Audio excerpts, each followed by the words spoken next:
ಮುಡಾ ಹಗರಣ ಮಹತ್ತರ ತಿರುವು ಪಡೆದುಕೊಂಡಿದೆ ಎಂದು ಬಿಜೆಪಿ ರಾಜ್ಯಾಧ್ಯಕ್ಷ ಬಿವೈ ವಿಜೇಂದ್ರ ಹೇಳಿದರು. ಬೆಂಗಳೂರಿನಲ್ಲಿ ಸುದ್ದಿಗಾರರೊಂದಿಗೆ ಮಾತನಾಡಿದ ಅವರು, ಇಡಿ 300 ಕೋಟಿ ರೂಪಾಯಿ ಮೌಲ್ಯದ ಸ್ಥಿರಾಸ್ತಿ ಮುಟ್ಟುಗೋಲು ಹಾಕಿಕೊಂಡಿದೆ. ಇದರರ್ಥ ಸಿಎಂ ಅವರು ಕುಟುಂಬಕ್ಕೆ 14 ಸೈಟ್ ಪಡೆದುಕೊಂಡಿದ್ದಾರೆ. ಮುಡಾಗೆ ಕೋಟಿ ನಷ್ಟ ಆಗಿದೆ. ಅಕ್ರಮವಾಗಿ ಮುಡಾ ನಿವೇಶನಗಳನ್ನ ಹಂಚಿಕೆ ಮಾಡಲಾಗಿದೆ. ಇದರಿಂದಲೂ ಭಾರಿ ನಷ್ಟ ಆಗಿದೆ ಅಂತ ಹೇಳಿದರು. ಆರ್ಟಿಐ ಕಾರ್ಯಕರ್ತ ಹಾಗೂ ಮುಡಾ ಅಕ್ರಮದ ವಿರುದ್ಧ ಹೋರಾಟ ಮಾಡುತ್ತಿರುವ ಸ್ನೇಹಮಯಿ ಕೃಷ್ಣ ಅವರಿಗೆ ಅಭಿನಂದನೆ ಸಲ್ಲಿಸಿದ ವಿಜೇಂದ್ರ, ಸ್ನೇಹಮಯಿ ಕೃಷ್ಣ ಅವರ ಮೇಲೆ ಸರ್ಕಾರ ಆರೋಪ ಮಾಡಿ ಅವರನ್ನ ಬಂಧಿಸಲು ಹೋಗಿತ್ತು. ಇಡಿ ಮುಟ್ಟುಗೋಲು ಹಿನ್ನೆಲೆಯಲ್ಲಿ ಸಿದ್ದರಾಮಯ್ಯ ಅವರು ಆರೋಪಿ ಸ್ಥಾನದಲ್ಲಿ ಮತ್ತೆ ನಿಲ್ಲುವಂತಾಗಿದೆ. ತತ್ಕ್ಷಣವಾಗಿ ಸಿಎಂ ಸಿದ್ದರಾಮಯ್ಯ ಅವರ ಸ್ಥಾನಕ್ಕೆ ರಾಜೀನಾಮೆ ನೀಡಬೇಕು ಎಂದು ಆಗ್ರಹಿಸಿದರು.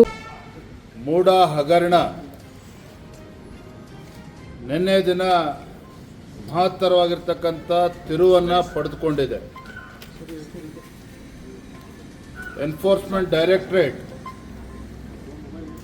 300 ಕೋಟಿಗೂ ಹೆಚ್ಚು ಬೆಲೆ ಬಾಳ್ತಕ್ಕಂಥ ಸ್ಥಿರ ಆಸ್ತಿಗಳನ್ನು ಮಟ್ಟುಗೋಲು ಹಾಕಿಕೊಂಡಿದೆ. ಇದರ ಅರ್ಥ ಮೇಲ್ನೋಟಕ್ಕೆ ಮತ್ತೊಮ್ಮೆ ಸ್ಪಷ್ಟವಾಗಿದೆ. ಮೂಡಾ ಹಗರಣದಲ್ಲಿ ಮುಖ್ಯಮಂತ್ರಿಗಳು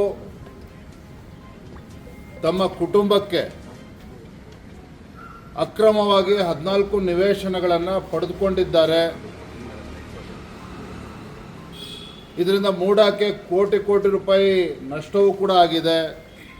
ಜೊತೆಗೆ ಸಾವಿರಾರು ನಿವೇಶನಗಳು, ಬಡವರಿಗೆ ಪಾಲಾಗಬೇಕಾಗಿರ್ತಕ್ಕಂಥ ನಿವೇಶನಗಳು ರಿಯಲ್ ಎಸ್ಟೇಟ್ ಉದ್ಯಮಿಗಳಿಗೆ, ದಲ್ಲಾಳಿಗಳಿಗೆ ಸಿದ್ದರಾಮಯ್ಯ ನೇತೃತ್ವದ ಕಾಂಗ್ರೆಸ್ ಸರ್ಕಾರ ನೀಡಿರ್ತಕ್ಕಂಥದ್ದು ಸ್ಪಷ್ಟವಾಗಿದೆ.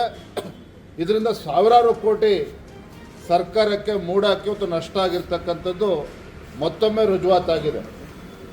ನಾನು ಈ ಸಂದರ್ಭದಲ್ಲಿ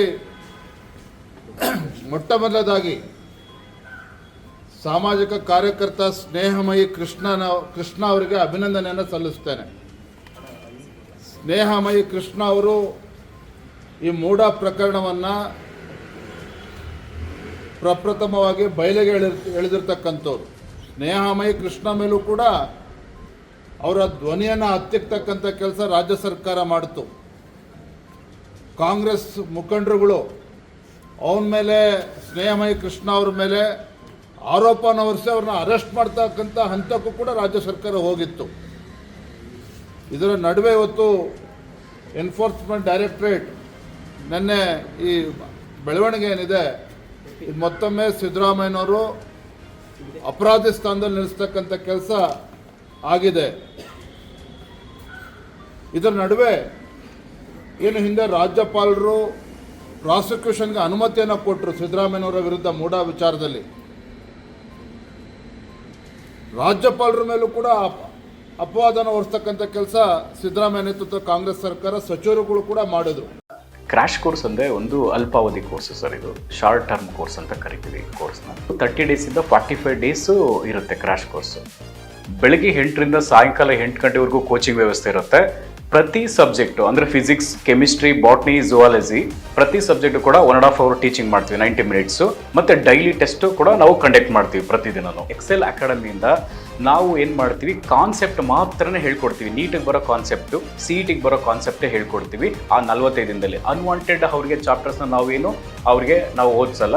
ಸೊ ಅದರಿಂದ ಏನಾಗುತ್ತೆ, 45 ದಿನದಲ್ಲಿ ಸಕ್ಸಸ್ ರೇಟು ಜಾಸ್ತಿ ಆಗುತ್ತೆ. ಯಾರು ಸಿಂಗಲ್ ಪೇರೆಂಟ್ಸ್ ಇದ್ದಾರೆ ಅಂಥ ಒಂದು ಮಕ್ಕಳಿಗೆ ನಾವು ಖಂಡಿತ ಫೀಸಲ್ಲಿ ರಿಯಾಯಿತಿ ಇರುತ್ತೆ. ಆ ಒಂದು ಮಕ್ಕಳಿಗೆ ಖಂಡಿತ ನಾವು ಫೀಸಲ್ಲಿ, ಮತ್ತು ಮೆರಿಟೋರಿಯಸ್ ಮಕ್ಕಳಿಗೆ ನಾವು ಫೀಸಲ್ಲಿ ರಿಯಾಯಿತಿ ಕೊಡ್ತೀವಿ. ನಿಮ್ಮ ತಂದೆ ತಾಯಿ ಏನು ಆಸೆ ಇಟ್ಕೊಂಡಿರ್ತಾರೋ ಆ ಆಸೆ ಪ್ರಕಾರ ನೀವು ಕೂಡ ಕೈ ಜೋಡಿಸ್ಬೇಕಾಗುತ್ತೆ. ನಾವು ಕೂಡ ನಮ್ಮ ಫ್ಯಾಕಲ್ಟೀಸಿಂದ, ನಮ್ಮ ಕಡೆಯಿಂದ ಒಳ್ಳೆ ಒಂದು ಕೋಚಿಂಗ್ ಕೊಟ್ಟು ನಾವು ಒಳ್ಳೆ ರ್ಯಾಂಕ್ ತೆಗ್ಸೋಕ್ಕೆ ನಾವು ಕೂಡ ನಿಮ್ಮ ಜೊತೆ ನಾವು ಇರ್ತೀವಿ.